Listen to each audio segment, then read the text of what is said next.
नमस्कार दोस्तों, मैं डॉक्टर द्वारका प्रसाद। दोस्तों, आज का मेरा वीडियो स्पेशली रीट क्रैक करने वाले विद्यार्थियों के लिए मैंने तैयार किया है और मैं उम्मीद करता हूं कि इस बार मेरे जितने भी विद्यार्थी मन से, पूरी तत्परता से, पूरी समर्पण से जुटे हुए हैं वो क्रैक कर ही लेंगे।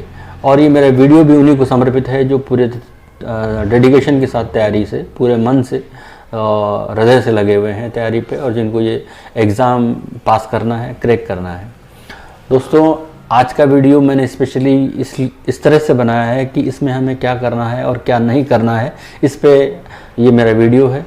और आपको बता दूं कि मैंने मेरे इस चैनल पर सारे आपके लगभग टॉपिक, सब लगभग मैक्सिमम टॉपिक, लगभग आई थिंक मैंने मैक्सिमम टॉपिक कवर किए हुए हैं। अगर आप मेरी प्लेलिस्ट पर जाएंगे तो वो सारे टॉपिक्स आप पे डाले हुए हैं, आप उनको चेक कर लें, उन्हें पढ़ें, उनको समझें, तो आपकी वो भी प्रॉब्लम शॉर्ट आउट हो जाएगी। इसके अलावा दोस्तों, मैंने आपको एक चीज़ आपको मैं जो बताना चाह रहा हूँ कि किस तरह इसकी तैयारी करें और किस तरह क्या ना करें जिससे कि आपको प्रॉब्लम किसी तरह की ना आए।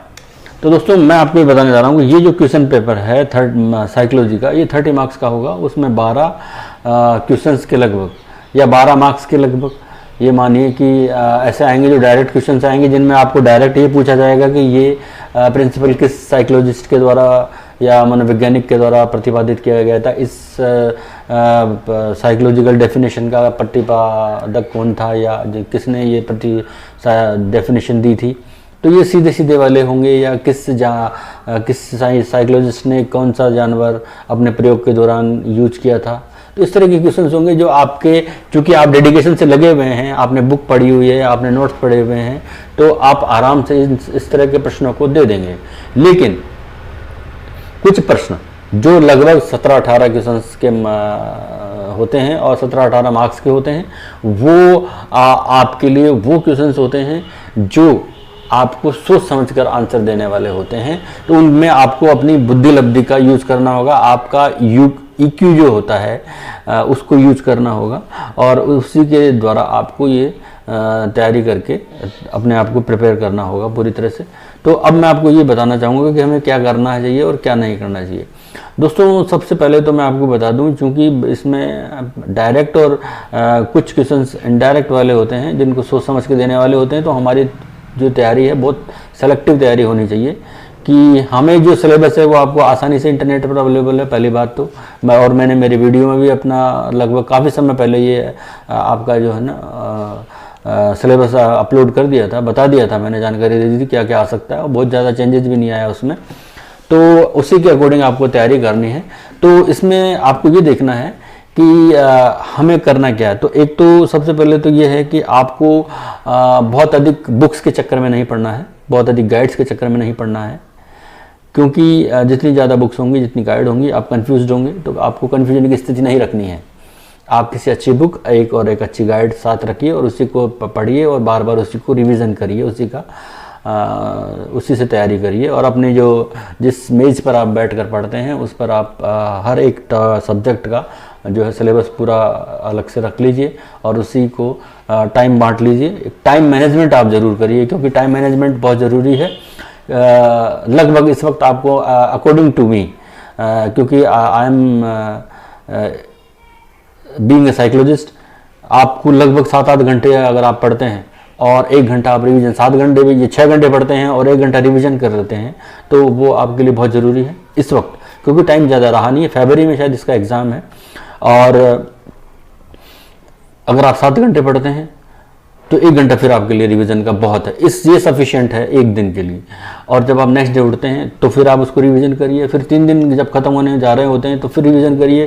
फिर आप 14 दिन खत्म होने जा रहे हैं तो रिवीजन करिए। और जब आप 21 दिन खत्म होने जा रहे हैं तो रिवीजन करिए। आप इस तरह आप इसको पूरे कोर्स को, चाहे वो साइको का हो, चाहे वो हिंदी का हो, चाहे वो हो, ये आपके लिए इस वक्त आपके लिए बहुत ही अपॉर्चुनिटी, गोल्डन अपॉर्चुनिटी का समय है। तो आपको पूरी तरह अपने आप को झोंक देने का समय है। तो अब इसमें आपको करना क्या है कि आपको ये नहीं है कि भाई नेट पर ये 2 मिनट आपने नेट चला लिया और आपको अच्छा लगा सुनने में, किसी नोट्स के बारे में, किसी टॉपिक के बारे में कोई बता रहा है साइकोलॉजी से रिलेटेड या हिंदी से या जो भी है, जितने भी सब्जेक्ट हैं, ये नहीं। आप तय करिए किसी एक का, एक बार सुन लीजिए। आप एक बार लगभग 2 घंटे यही देख लीजिए कि आपको किस व्यक्ति का समझ में आ रहा है, किस टीचर की लैंग्वेज आपको समझ में आती है। तो आप लगातार उन्हीं की वीडियो फॉलो करिए। और मैं ये नहीं कहता कि मेरा भी देखिए, जिसका आपको समझ में आ रहा है उनका आप फॉलो करिए। तो जो समझ में आ रहा है, जयपुर में अच्छे बढ़िया पढ़ाने वाले लेक्चर हैं, और जिसका आपको समझ में आ रहा है, जो पूरे सिलेबस को कवर कर रहे हैं, उनको आप ज़रूर देखिए। लेकिन ये नहीं है कि आप एक दो से ज़्यादा किसी के कर रहे हैं। आप एक को सेलेक्ट करिए और उसी का लगातार देखिए और पढ़िए ज़्यादा, सेल्फ स्टडी ज़्यादा करिए। आप बुक्स ज़्यादा रिवाइज करिए, बार बार टॉपिक्स को रिवाइज करिए, चाहे वो साइकोलॉजी की हो, चाहे वो हिंदी की हो। तो साइकोलॉजी में जो डायरेक्ट क्वेश्चन है उनकी तो आप तैयारी आसानी से उनका आंसर आसानी से दे सकते हो, लेकिन जो आपको सोच समझ कर देने हैं उनके लिए आपको बहुत डिटेल में पढ़ना होगा। और वो आपके बहुत सारे क्वेश्चन ऐसे आते हैं, जैसे वंशानुक्रम और वातावरण हो गया, अधिगम हो गया, चिंतन हो गया, उपलब्धि हो गई, शिक्षा के अधिकार हो गए, और ये सब जो टॉपिक्स हैं इनको आपको बहुत डिटेल में अच्छे से, जो अच्छी बुक है मार्केट से आप ले लें और उनको तैयारी करें। उनसे गाइड ले लें, एक सिंगल गाइड ले लें जो अच्छी गाइड हो, जो पूरी सिलेबस कवर करती हो। इसके अलावा दोस्तों मैं आपको एक बार ज़रूर कहूँगा कि आप पिछले 5 साल के जो रीट के अलावा जो पहले किसी और नाम से एग्ज़ाम लगता था ये वाला, तो उसके जो क्वेश्चंस पेपर थे उनको आप मार्केट से परचेस करें और उनको एक बार देखें। तो आपको क्वेश्चंस का पैटर्न पता चलेगा, किस तरह आपको पेपर आते हैं। जब आप पूरे 5 साल के या 4 साल के पेपर देखेंगे तो आपको बहुत कुछ कंफर्म हो जाएगा, और जब कंफर्म हो जाएगा तो आप काफ़ी कुछ डिसीजन लेने की स्थिति में आ जाएंगे। वो आपको फार्मूला, एक लॉजिकल फार्मूला है जो आपको फॉलो करना होगा। तो पिछले पेपर जरूर देखें, किसी भी तैयारी को करने के साथ साथ जरूर देखें। इसके अलावा आप मॉडल पेपर भी परचेज करें ताकि आप करते रहें, लगातार करते रहें, सॉल्व करते रहें। और मॉक पेपर्स जो होते हैं उनको आप परचेस कर लें, उनको आप बार बार सॉल्व करें बिना, जैसे कोई टॉपिक क्लियर किया, इंटेलिजेंस का किया या लर्निंग का किया, वो करने के बाद आप उनको ज़रूर तैयार करें, मॉडल पेपर के माध्यम से उनको सॉल्व करने की कोशिश करें। तो ये आप करें। अब आपको करना क्या नहीं है, करना ये नहीं है कि आप लगातार, ये नहीं कि अभी 1 घंटा एक व्यक्ति का लेक्चर सुन लिया जो लर्निंग पर है या मोटिवेशन पे है या इंटेलिजेंस पे, फिर नेक्स्ट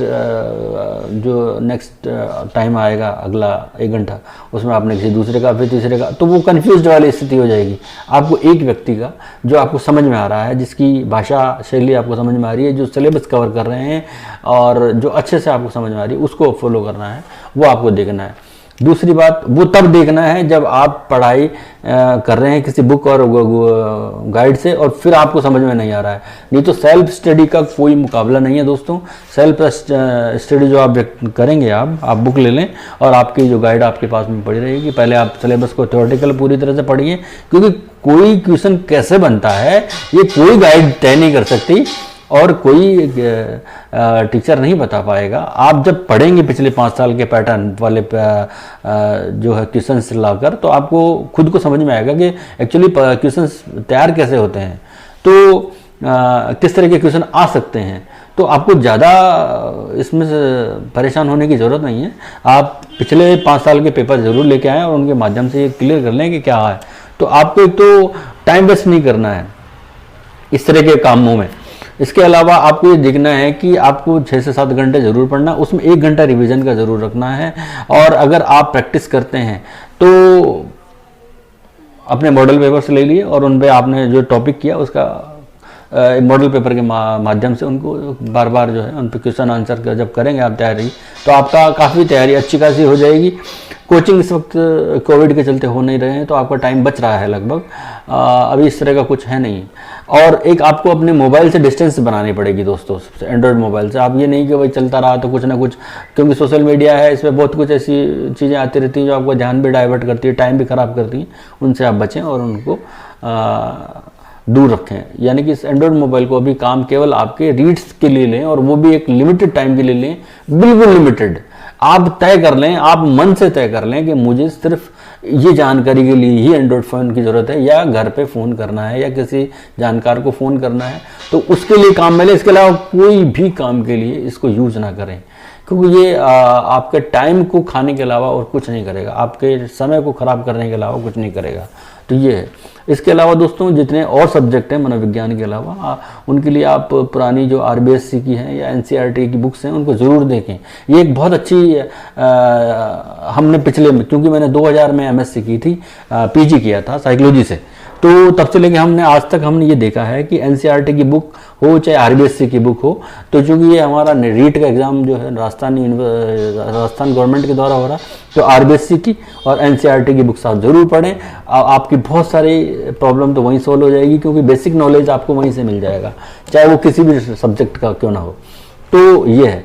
और आप बहुत सी बुक ना पढ़ें, क्लास 6 से लेके और 10 तक की जो बुक्स हैं वो उनकी पूरी, उनमें से ही जो कुछ है आता है उन्हीं में आता है। और एक आप चूँकि बेसिक तो लेनी ही पड़ेगी आपको बुक, जो साइकोलॉजी की हो, चाहे हिंदी की लैंग्वेज बुक हो, चाहे आपको सोशल साइंस की हो, या किसी दूसरे टॉपिक में आप जो जा रहे हो किसी और विषय पर, तो उसकी हो, और एक गाइड, ये आपके लिए सफिशिएंट है। इसके हिसाब से आप तैयारी करें और एक क्राइटेरिया बना लें लाइफ का कि भाई मुझे फरवरी तक इस तरह करना है, तो आप ज़रूर अपने एग्ज़ाम को क्रैक करेंगे।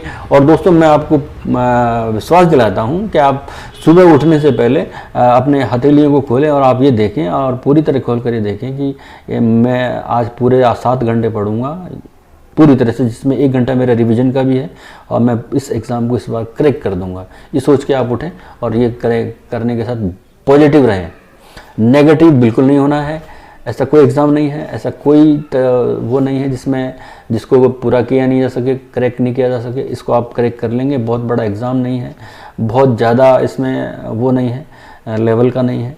तो आप अपनी तैयारी से इसको करेंगे, पूरी डेडिकेशन के साथ करेंगे, तो 100% इसको क्रैक कर लेंगे। और अगर आप क्रैक कर लें दोस्तों, तो मुझको बहुत अच्छा लगेगा, पर्सनली व्यक्तिगत रूप से मुझे बहुत खुशी होगी। और सबसे बड़ी बात दोस्तों,